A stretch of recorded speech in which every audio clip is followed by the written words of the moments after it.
What is good, Tesla family? It's Ray J back with another video, and in this one I'm going to be talking about the one and only Tesla stock and what you should be looking out for the future. I'm also going to answer the question, is it likely that this right here is actually going to be a big move to the upside and we are going to start breaking past these very key resistance levels, or is this just a massive trap for the bulls? And before I break anything down about this analysis, I do have to mention a couple of things before getting started. Firstly, I'm not a financial planner. Don't take any of this as financial advice whatsoever. And also, if you guys can, please smash the like button if you want to see more videos like this. It not only benefits me, it benefits the entire Tesla community as a whole. And the last things, if you guys can, please check out the Webull link down below in the description. If you sign up for Webull, the link down below, and deposit any amount of money into the account, you're guaranteed up to 12 free stocks, each worth up to $2,000. And the best part is you can always sell these 12 free stocks for cash and use that cash to buy some Tesla shares for free. It's a limited time offer. The offer ends in just 5 days, so check it out before they run out. With that out of the way, let's get on with the video. So Tesla had a pretty nice run on Friday, up 3.6%, and you guys can see the trend right over here. We had 4 green days in a row. Now, one thing worth noting is we do have a gap right here at that $289 level. So right here, there is this gap right here, which is an indication that we may come down in the future. It just doesn't have to guarantee Monday, right? We still have some room to go up, possibly. And if that is the case, the question is, are we just going to keep rallying, or is this just a big trap? So I want to give you guys my thoughts on this. So if you look at the overall trend in the markets, you'll notice that Tesla and SPY tend to be correlated. I often talk about this in other videos, but let's first look at SPY real quick and notice something very interesting. So when we were on a downtrend, we were basically respecting these different trend lines in many ways as supports and resistance levels. And you can notice the trend, because when we were on a downtrend, we were basically doing this. We had our all-time high up here. Then we came down.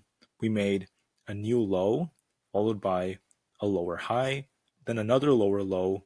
This is another lower high compared to this. Then back here, a new low. The high just wasn't the same. And then we came back even lower. So we were basically respecting a downtrend, very obvious.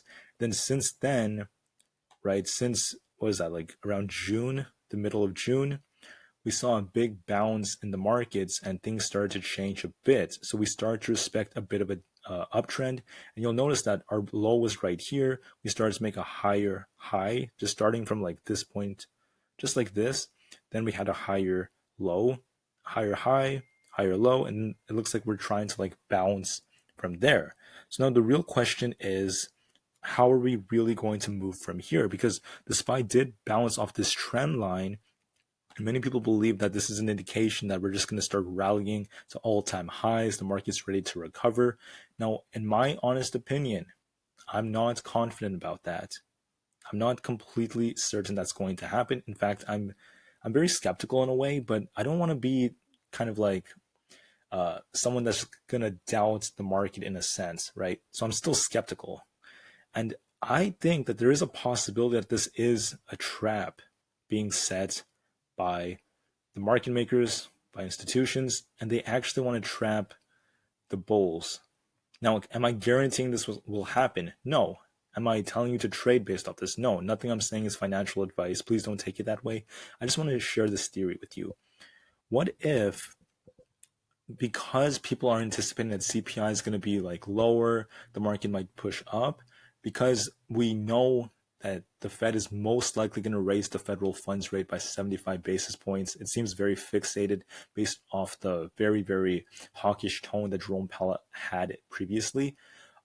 With all those things in mind, a lot of people feel like they're becoming very comfortable in these ranges. They're starting to see the market push up again. We got the balance right here.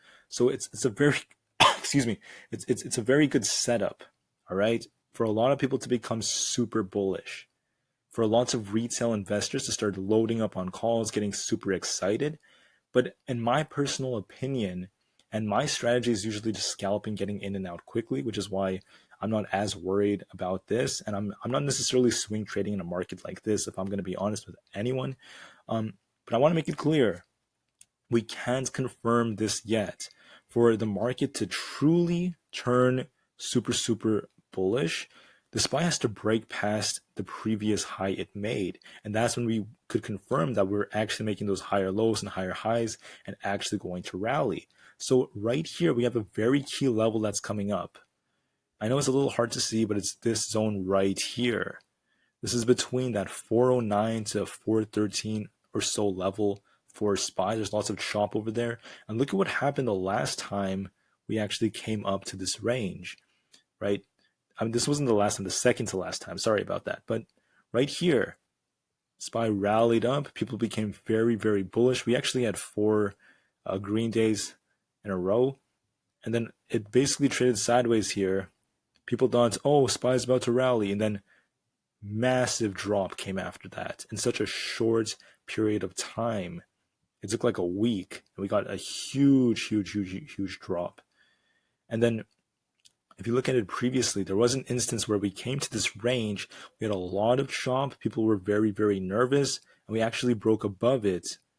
We came here again, lots of chop. And then we got a bit of a push up followed by a big drop down like this. So now we're coming back to this range right here. And this is the key zone. Please keep this on your minds. That's going to be that 413 range to maybe like 410, 409. This zone right here, 409 to 413. Let's see how SPY reacts to this. Because there's a chance that maybe we are going to be bullish.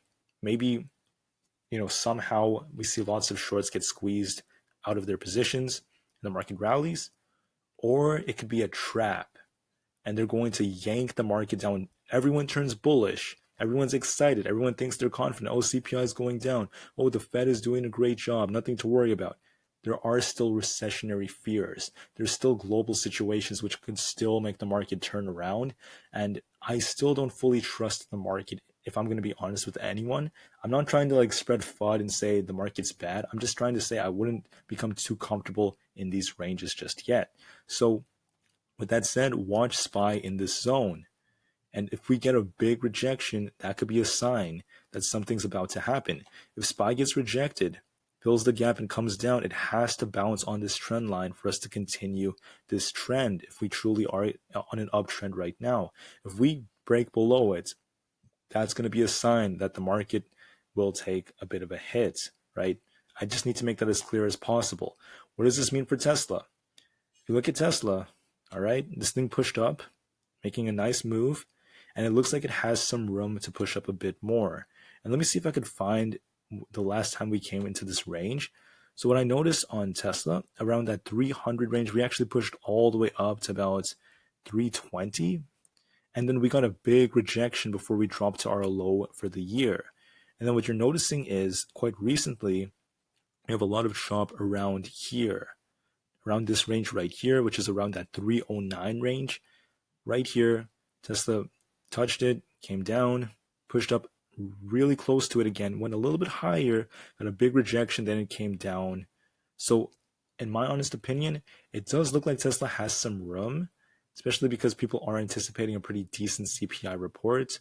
Maybe the market rallies after CPI. Maybe we have a bullish week. But the problem with this setup is, how is Tesla going to respond once it gets to that 309 to 310 range, just around here? Are we going to push up just a little bit more to about 315, then get a big rejection? Or are we going to break past this to about 320? That's a very important zone you've got to be watching out for to determine if we truly are going to rally really hard or get a big rejection. And in my honest opinion, it could go either way, if I'm going to be blunt with you, but I would be prepared for anything. And I still think that a trap is very possible in a market like this because it is a pretty good setup for the bears. The bears may be trying to trick people. They like to make money. The market makers make money that way. Shorts, I mean, I'm not confident they're just going to get squeezed out completely and the market just goes to all-time highs instantly. It seems like there may be time for us to continue trading this way with lots of chop before something big changes. Because remember, historically, September tends to be one of the worst months of the year. Additionally, you have to remember during recessions, and I could confirm from a conventional economics standpoint that we are in a recession, or we at least were in one during the first 2 quarters. We probably still are in one right now, right? People could change the definitions all they want. It was never changed for the last few decades. They just suddenly tried to change it to kind of avoid causing FUD and things like that. They also did for political reasons. I don't want to get into details about that, but you understand my point, all right? There are catalysts out there that could push the market down when you least expect it. Remember what's going on in Taiwan. Remember the lockdowns in China. There's an energy crisis in Europe, not to mention many recessionary fears. And historically, during recessions, whether it's like 1962, you're looking at the market crash, whether it's like 2008, whether it's, I don't know, the 1990s, whatever, the market tends to not just drop one time and then recover to all-time highs. It tends to actually drop to lows or like low levels multiple times. So I'm very cautious here, all right? Maybe this is a different rally and the market's just going to instantly go to all-time highs. Maybe I just think it's a little bit unlikely. And I just anticipate there might be a big kind of like rejection that we get somewhere up here, and this could be a trap. All right, so please be prepared for that. Watch Tesla very carefully once we see it past like that 309 range. If you see it at 310, 311, watch it very carefully and be ready, because there could be a big rejection, a big trap from the market makers, and this could be all part of their game to take advantage of you and retail investors. It's one of the major ways they make money. So please be ready, do what you have to do, and I'll see you guys in the next video. I will make a more specific price prediction video a little bit later.